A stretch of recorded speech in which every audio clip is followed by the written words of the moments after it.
We saw the end of what was really a remarkable run and an interesting season for the Dallas Cowboys, who were 3-5 at one point, then finished the season 7-1. The acquisition of Amari Cooper changing the year completely, led the team in receiving yards and touchdowns, despite starting his career in Dallas in midseason. They then beat Seattle in the wild card round, their third straight wild card win. Dak Prescott becoming the youngest Dallas quarterback to ever win a playoff game. But then Saturday night, they fell to the Rams, and they were just beat up a little bit, losing their sixth straight game in the divisional round, their eighth straight playoff game on the road. It's yet another year where they do not make the NFC Championship game. And one of the highest profile former Cowboys, Terrell Owens, was added on Twitter. Hey, at Real Jerry Jones, about time for a coaching change, don't you think? 2 playoff wins in 10 years. Garrett isn't the answer and never will be. Way to compete, guys. Hashtag real talk. And I will tell you, he was tweeting back and forth with people in response to that as it went. So let me bring in Adam Schefter for the first time this week. Good morning, Shefty.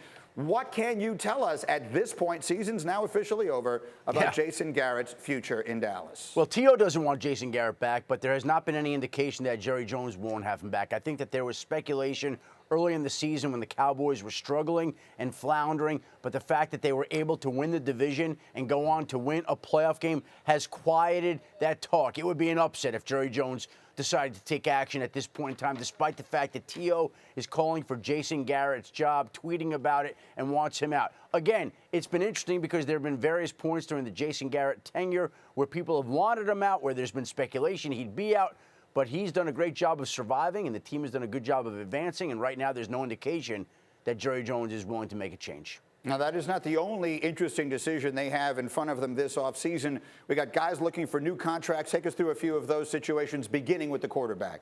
Well, Dak Prescott is a guy that people have argued about whether or not he basically is worthy of a big-time contract. But he's played at such a low salary, Greeny, $682,000 this past season. He can become a free agent after next season. Dallas probably doesn't want to wait. The sooner you do these deals for players you know you want to keep, the better deal you usually get for a particular player. Again, the Cowboys intend to pursue Dak. As for Zeke Elliott, we saw some running backs get paid this past offseason. Todd Gurley, David Johnson, Le'Veon Bell is going to get paid this upcoming offseason. And Zeke Elliott's got 1 year left with a $7.9 million cap hit remaining on his deal. He's going to want to get paid as well, in addition to Dak Prescott. And that's not the only financial decision for the Dallas Cowboys. Amari Cooper is going to want to get paid. He's headed into the 5th-year option on his contract. He produced big time for that team. And when you have all these players like Cooper and Elliott and Prescott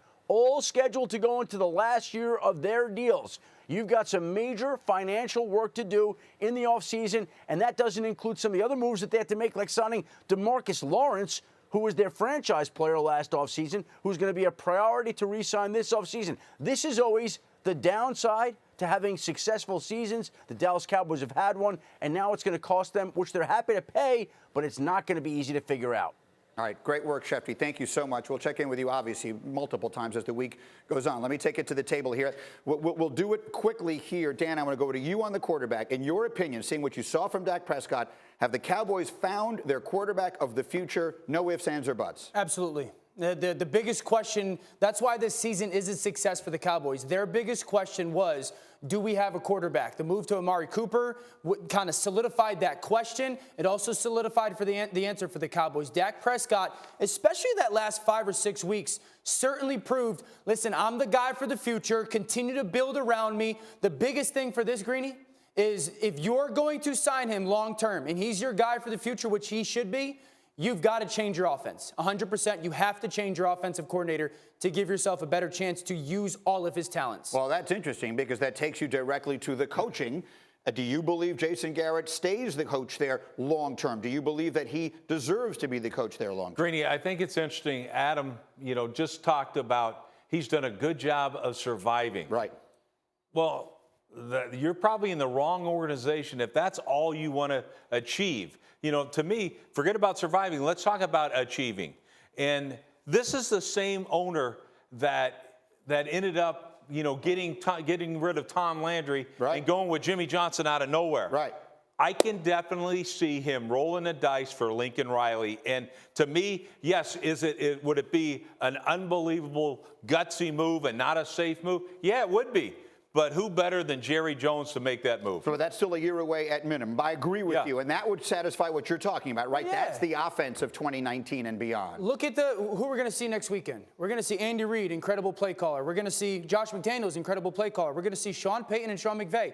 These guys are creative. They're innovative. They're fearless. They use all the people around them, all the field, there's matchups, everything. If you don't have, and I said this in October, if you don't have a guy like that, you are failing your organization. The 4 highest scoring teams in the NFL are the 4 teams remaining to try and win a title.